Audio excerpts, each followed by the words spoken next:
Alors, vous nous parlez de quoi? Pi. De pi, voilà, vous l'avez dit tout à l'heure. Alors? Pi égale à 3,14. C'est une notion mathématique que nous avons tous, dont nous avons tous entendu parler à l'école, que peu ou prou nous avons tous appliqué. Mais connaît-il réellement de cette notion? Est-ce qu'on la maîtrise? Bon, c'est ce qu'on va voir tout de suite. Ah, d'accord. Voilà. Pi, c'est la constante qui est définie par le rapport entre la circonférence d'un cercle et le diamètre, donc le rayon multiplié par 2. Son écriture décimale étant infinie, la détermination de sa précision a animé durant des siècles les débats scientifiques. Et en même temps, la fascination qu'elle a créée lui a permis d'entrer dans la culture populaire. Alors, quelle est l'origine de pi, cette constante aussi complexe que utile? Depuis l'Antiquité, les mathématiciens ont toujours fait un lien entre la circonférence d'un cercle et le diamètre. Par exemple, il y a des tablettes babyloniennes qui datent de 2000 ans, qui ont été découvertes en 1936 et qui fait déjà état de la recherche en fait du lien entre le diamètre et la circonférence et qui aboutit à 3 plus 1 sur 8, c'est-à-dire donc 3,125 en fait. On n'est pas loin de pi en fait. Plus ancien encore, en 1858, des papyrus ont été retrouvés en Égypte. Ils sont aujourd'hui dans le musée britannique. Le papyrus de Rhind. Je ne sais pas si vous avez entendu parler de ça. C'est un document ancien qui présente plusieurs problèmes mathématiques qui datent de l'Égypte, comme je l'ai dit. On y retrouve notamment le théorème de Thalès, qui a été rédigé par le scribe Hamès. Et à côté de ça, il y a encore une fois la recherche de pi.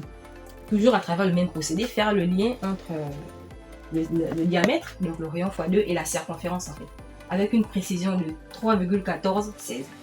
Ouais, actuellement, c'est que pi c'est 3,1415 et autres. Et eux, ils étaient déjà il y a des siècles et des siècles.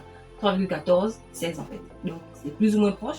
Je dirais que c'est en même temps aussi le même procédé que l'on retrouve en Inde. Toujours la recherche de pi en fait. Donc, on peut dire que c'est quelque chose qui date de très longtemps et qui est même universel en fait. Alors, aujourd'hui, selon vos recherches, pi, ça nous sert à quoi concrètement?